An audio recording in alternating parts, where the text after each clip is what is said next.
Hey, greetings everybody. It's GleeCon here again with another episode of Lore of Warcraft.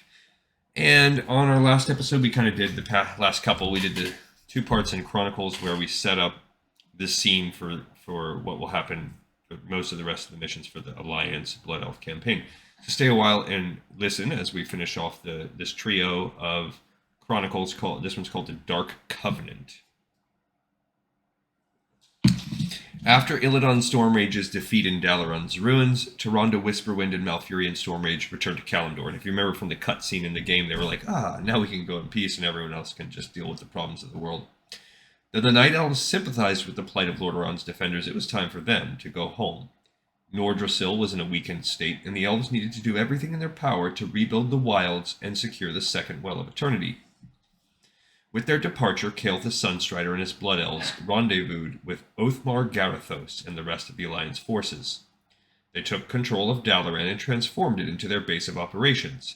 Efforts began to rebuild the ruined city, and I think that's what we're in the middle of right now.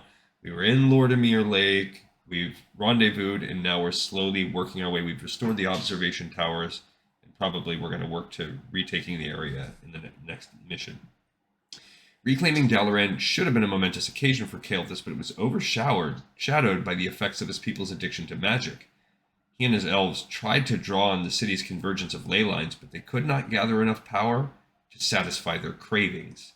The pangs of withdrawal became more pronounced and debilitating. Even Kael'thas struggled to bear the burden. Serving under Grand Marshal Garithos only increased Kael'thas' aggravation.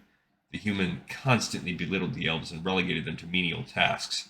A rift formed between Kael'thas and his commander, and it grew wider by the day. Lady Vaj and her Naga were aware of this rift. From the shadows, they had been watching the Blood Elves. Lady Vaj had seen the fatigue set in on Kael'thas and his people as they struggled to cope with their addiction.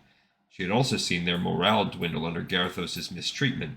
They were almost ripe for conversion to Illidan's cause. Lady Vaj approached Kael'thas, and she convinced him that the Naga meant no harm. She explained that her kind were eager to destroy the undead, and that their battle outside Dalaran had been a result of a grudge between Illidan and the Night Elves.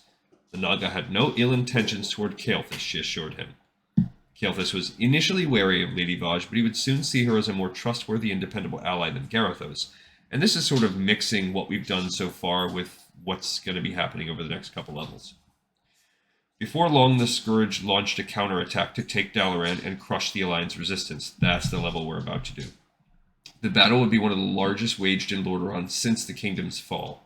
For Kael'thas and his Blood Elves, it would be the last they would ever fight under Garithos' banner. As the Scourge advanced, part of the undead army began amassing on the Alliance's flank. Garithos dispatched Blood Elves to the new front and commanded them to stop the undead before they reached Dalaran. Kael'thas and his people obeyed, but victory seemed impossible. Garithos had divided the Blood Elf forces, keeping most of their soldiers under his own command on the main battlefront. The Scourge were poised to overrun Kael'thas when aid arrived from Lady Vaj and her Naga. Kael'thas had little choice other than to accept their help. His decision saved his life. With the Naga, the Blood Elves halted the Scourge advance, protecting the main Alliance army's flank and allowing it to drive back the undead assault. When Garithos learned what had happened, he did not praise Kael'thas. He condemned him. Like most humans, the Grand Marshal considered the Naga to be sinister creatures, little better than the Scourge. Kael'thas' alliance with them was seen as an act of unforgivable treason. Garithos bound the Blood Elves in chains and locked them within Dalaran's dungeons to await execution, which this is going to be the next few levels after the one we were about to do. Kael'thas was stunned by his treatment. He had weathered his commander's bigoted ramblings, but this was too much for him to bear. Down in the dark corridors below Dalaran, he lost all faith in the Alliance. Once again, Lady Vaj appeared in Kael'thas' moment of need. She slipped into the dungeons under cover of night and extended him an offer. The Alliance had nothing to give the Blood Elves, but Illidan. Illidan could give them everything they wanted. Freedom from their chains and their addiction to magic. Seeing no future for his people in the Alliance, Kael'thas Sunstrider agreed to join Illidan's Stormrage. He could think of no better alternative. Even if Kael'thas somehow escaped from Dalaran's dungeons, he would return to Quel'Thalas as an outlaw and a failure.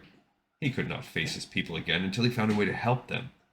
The path to saving Quel'Thalas did not lie on the world of Azeroth. It lay beyond. And so this one, it shows how the Blood Elves leave the Alliance and become free agents. 2, Maybe it explains why Kael'thas is not exactly a hero among his people, but is ultimately sort of a villain. And we'll have to monitor that rift as we do the Burning Crusade. All right, so no matter how we cut it, we got another episode in the pipe, 5x5. Thank you so much for everybody watching, for listening, and I'll see you next time on Lore of Warcraft.